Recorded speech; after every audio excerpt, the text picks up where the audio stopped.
अस्सलाम वालेकुम दोस्तों, ये बात है 31 जनवरी 1974 की। सर्द रात थी और तकरीबन 8 बजे थे। सेटल का एक सुनसान इलाका था जहां रोशनी कम और सन्नाटा ज्यादा था। एक नौजवान लड़की जिसकी उम्र तकरीबन 18 साल थी अपने घर की तरफ जा रही थी। इसका नाम लूसी गेलफर्ड था। लूसी के कदम तेज थे क्योंकि वो थक चुकी थी और अपने घर पर पहुंचकर आराम करना चाहती थी। इसी दौरान इसने एक शख्स को देखा जो सड़क के किनारे खड़ा था और इसके बाजू पर पट्टी बंधी हुई थी और वो काफी परेशान भी लग रहा था। वो लूसी को मदद के लिए पुकारता है। इस नौजवान की उम्र तकरीबन 25 साल थी और इसकी बातों में एक अलग ही कशिश थी। वो लूसी से मदद तलब करते हुए कहता है कि मेरी गाड़ी खराब हो चुकी है, क्या आप मेरी मदद कर सकती हैं? लूसी ने इसकी मदद करने का फैसला किया क्योंकि वो बहुत ही हमदर्द और रहम दिल थी। लूसी चलने लगी इसकी गाड़ी की तरफ, लेकिन वो इस बात से बेखबर थी कि ये छोटी सी मदद इसकी जिंदगी की आखिरी सबसे बड़ी गलती होने वाली है। वो शख्स लूसी के दिल में अपने लिए हमदर्दी पैदा करता है और वो नौजवान लूसी को अपनी कार में बिठाता है जो कि एक पुरानी गोल्डन कलर की वोल्क्सवैगन बीटल थी।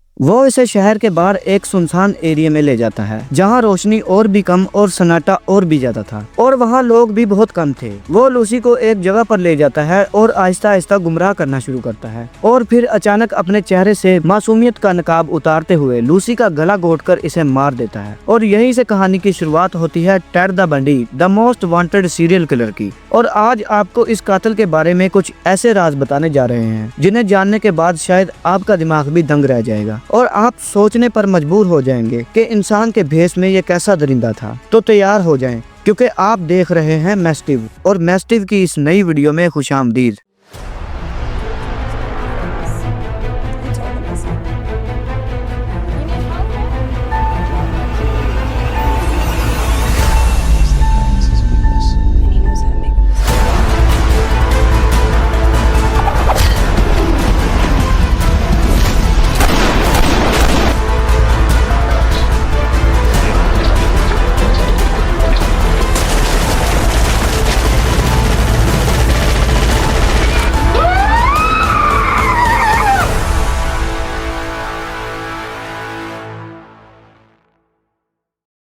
गवर्नमेंट इन्वेस्टिगेशन के मुताबिक इसने तकरीबन 30 बेकसूर लड़कियों और औरतों को अपनी बेरहमी का निशाना बनाया। लेकिन कई लोगों का ये भी मानना है कि इसके मर्डर्स की तादाद 100 से भी कई ज्यादा है, लेकिन इनकी कोई ठोस तस्दीक नहीं हो सकी। टेड बंडी ने अपने क्राइम्स का आगाज 1974 में किया और 1978 तक अमेरिका के मुख्तलिफ इलाकों में ऐसे ही मर्डर्स करता रहा। गवर्नमेंट इन्वेस्टिगेशन के मुताबिक इसने 30 मर्डर्स किए और इसका तरीका वारदात भी एक ही था। वो हमेशा अपने बाजू पर एक प्लास्टर लगाता या फिर बैसाखी लेकर चलता ताकि विक्टिम को मालूम हो कि वो शायद चोट में मुब्तला है। वो ज्यादातर नौजवान लड़कियों को ही अपना शिकार बनाता या फिर खूबसूरत औरतों को। वो चोट का नाटक करता और फिर विक्टिम से मदद तलब करता था, जैसे कि कार तक छोड़ के आना या फिर सामान उठाकर कार में रखना। ये पहला ऐसा किलर था जो लड़कियों को जल्द ही पसंद आ जाता था और ज्यादातर लड़कियां इस पर फिदा हो जाती थीं क्योंकि वो दिखने में काफी पुरकशिश, तालीम याफ्ता और खुश इखलाक लगता था। वो विक्टिम्स को हर बार अपने जाल में फंसाता और अपने साथ किसी सुनसान एरिया में ले जाता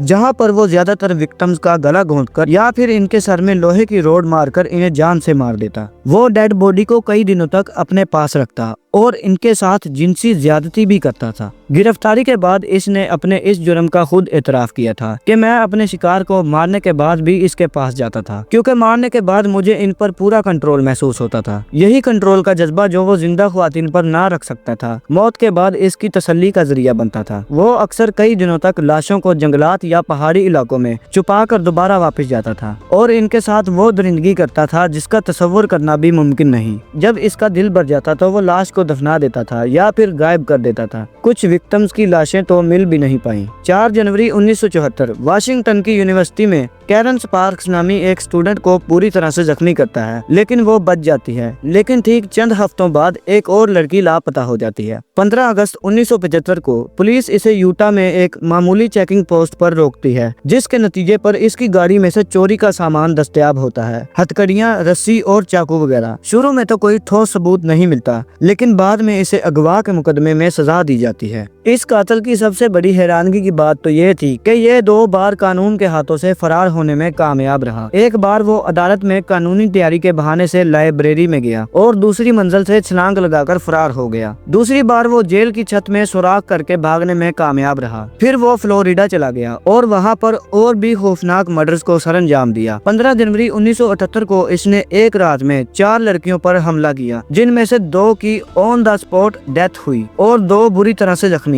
और ये वाकया अमेरिका की तारीख के खौफनाक कातिलाना हमलों में शुमार होता है। 15 फरवरी 1978 में इसे ठोस सबूतों के साथ गिरफ्तार किया गया और पुलिस इन्वेस्टिगेशन में इसने 30 मर्डर का एतराफ किया, जिनमें ज्यादातर 15 से 25 साल की उम्र की लड़कियां शामिल थी। इसे 3 अलग मुकदमात में सजाए मौत सुनाई गई और 24 जनवरी 1999 को फ्लोरिडा की जेल में इलेक्ट्रिक चेयर पर सजाए मौत दी गई। टेड बंडी की लाश को कब्रिस्तान में नहीं दफनाया गया, बल्कि इसकी राख को खुफिया तरीके से उन्हीं पहाड़ों में बिखेर दिया गया जहां वो अक्सर लाशों को फेंका करता था। और यहीं पर इस बेरहम की कहानी खत्म होती है। मिलते हैं नेक्स्ट वीडियो में अगली कहानी के साथ। अल्लाह हाफिज।